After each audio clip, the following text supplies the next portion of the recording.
So in this video we're going to take some CSV files and upload them to SQL Server using SSIS, SQL Server Integration Services.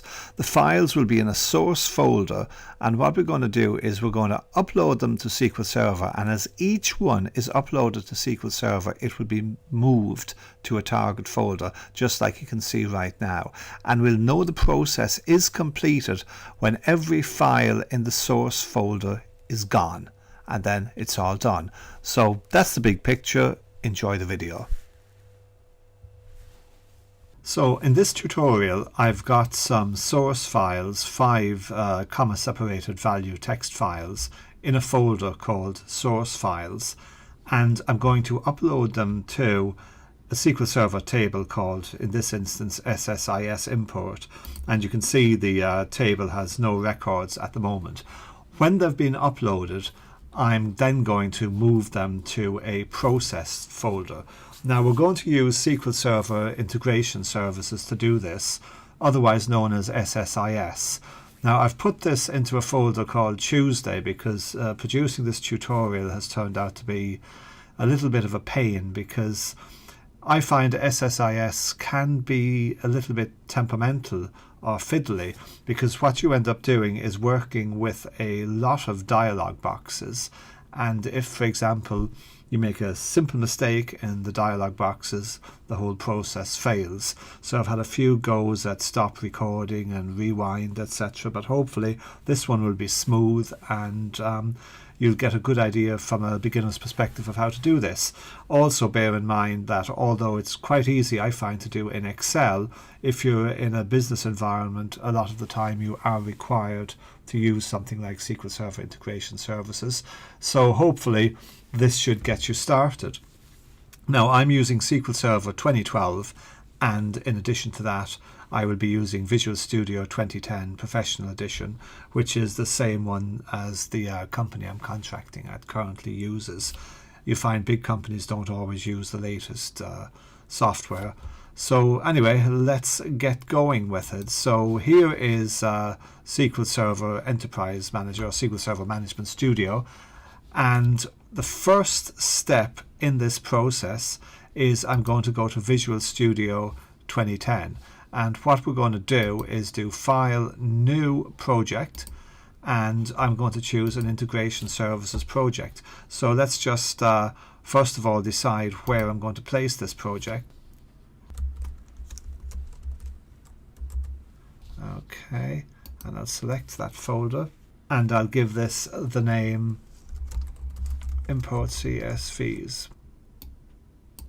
So now we've got our basic project created. So as I said earlier, we're going to upload the files, and after that what I'm going to do is we're going to move the files from the source folder into the target folder, and we're going to use variables to do this. What's going to happen is the SSIS package that we're creating will automatically loop over the files that are in the folder, and then it will move them to a processed target folder. First of all, if you minimize your windows here with favorites, common containers and other tasks, if you have trouble finding this toolbox, it will be under the SSIS menu. So let me just get rid of this toolbox to simulate it not being here. So if I lose the toolbox, we now have a menu called SSIS. Click on that, click on SSIS toolbox, and it appears. If for some reason the SSIS toolbox is not here, and you're looking on the SSIS menu and you cannot find SSIS toolbox,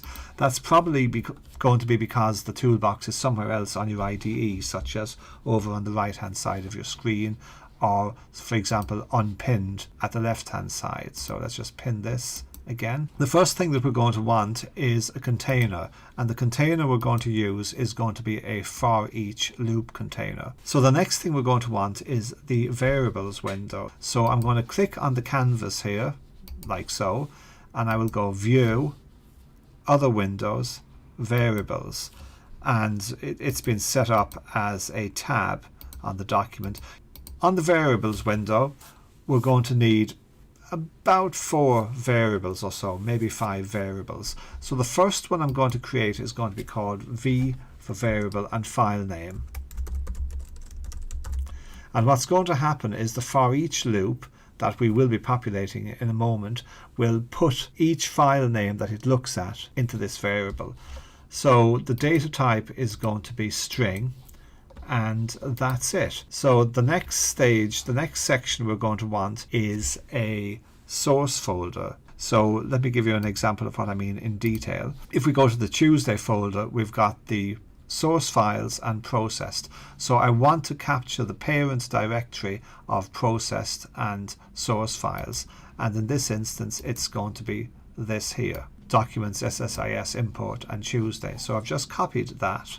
And now if I go and create a parent directory variable, like so, and create it as a string, and then I'm going to give it a value of the actual parent directory. So if I can just click, and if I pull this down and evaluate it, it's resolving correctly to the parent directory. The only thing that I want to add to that is to put on a trailing backslash.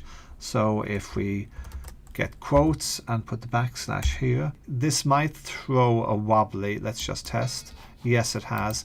And that's because we have to escape the backslash. And you escape a character by using backslash. So in order to escape a backslash, we need 2 backslashes. So now if I evaluate that, you can see the backslash has appeared at the end. So I click OK, and that's set up. Because SSIS is fiddly, we're going to do it in 2 steps. Step 1 is going to be test getting the CSV files up onto SQL Server. When I've done that, I will then delete the data from SQL Server, and we will then modify this ever so slightly so that the files get moved as well, and you can actually see each step of the process. So let's set up that part. So the next thing we need to do is double click on the Foreach Loop container, and then click on collection and expand the expressions window. And what we're going to do is we're going to create an expression. So click on the ellipses, then click on your drop down, and we want file name retrieval, and into that we're going to put the variable name. So the variable is going to be file name, and in this instance I'm going to add another expression, and what that expression is going to be is the name of the directory that all of this is held in, and that's in the variable I created earlier, which is parent directory. So we click on parent directory and drag it down. So now if I evaluate the expression, you can see the parent directory is Tuesday. So the parent directory is Tuesday, but the files are going to be held in the source files folder. So what we also need to do is write in source files into this particular expression. So plus terminating in a backslash. So remember, we've got 2 backslashes, the first being the escaping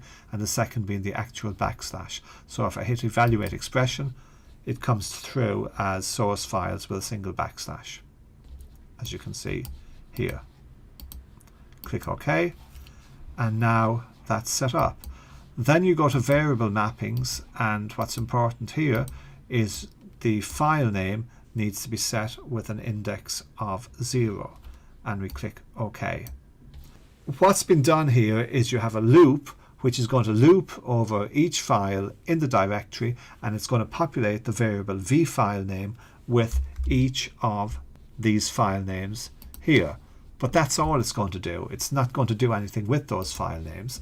So so to make something happen, such as open the file and then write it up to the SQL Server database, we need a data flow task, and drag a data flow task into the Foreach Loop container. As I said, it is getting fiddly, isn't it? You've got a lot of little boxes that you need to know, so to speak.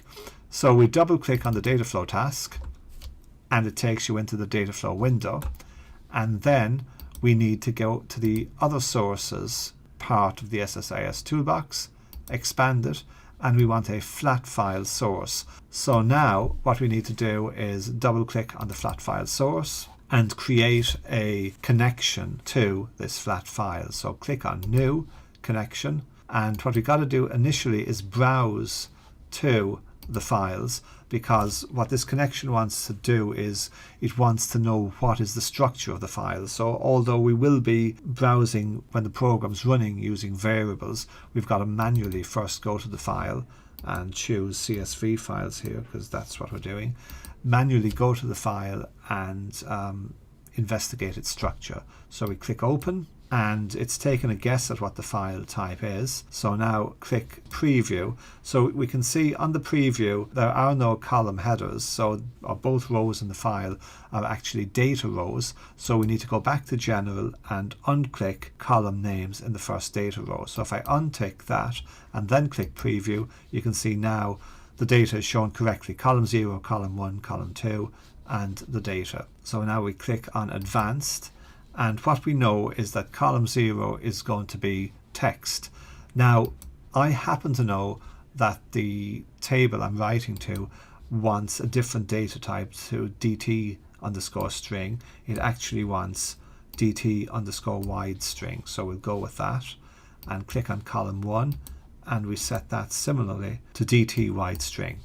And column 2 I'm going to make a float because that's numeric, and I want to allow the option of decimal points, and it's set up as a float on the SQL Server table as well. So we click OK there, and that's the connection manager created. So now I just click OK, and our flat file connection manager is down here. You can rename it if you want, so click rename, and I'll just do CSV connection. Okay, so now the next step is going to be to get a destination, because what's happening here is this is opening the file, but we also need to send it to SQL Server. So we click other sources and close it, and now click other destinations. And what you will want is an OLE DB destination. You drag that onto your canvas, and then you click on your flat file source and drag it to the OLE DB destination. Now we're going to double click on OLE DB Destination. We're going to need to connect this destination widget to a particular SQL Server. And I only happen to have one SQL Server running on this laptop, and there you go. So I'm going to click OK. And I'm going to want a table or a view, and the table happens to be DBO SSIS import, and then I can click mappings. So what we're doing here with mappings is these are the columns in the text file, and these are the columns in the database. So we've got an automatic ID on the database table, so this will be auto-generated as every row is added. So what we're going to do in this instance is we're going to map column 0 to sample text 01, and you can do that by going to the lower section of this window, click column 0, and that automatically maps it to sample text 1. You can also drag it visually, and you can see it's been updated in the lower window. And column 2 I'm going to drag visually to sample text, and you can see it's also mapped there. And that's that. So the next stage of the process is we need to start using our variables. So if we click on the CSV connection, remember CSV connection is the connection manager for the flat file source, and that's what handles the files that the flat file source connects to. So the Foreach loop will keep populating the vFileNames variable with new files, and then we need to apply the vFileNames to this connection manager. So right click and choose properties, and what we're going to want is expressions. So you click on expressions, then you click on the ellipses here, and we need to choose the connection string. And now what we're going to do is choose the parent directory, evaluate SSIS Tuesday, plus, and I need to add in the file name that this will be generated by the Foreach loop.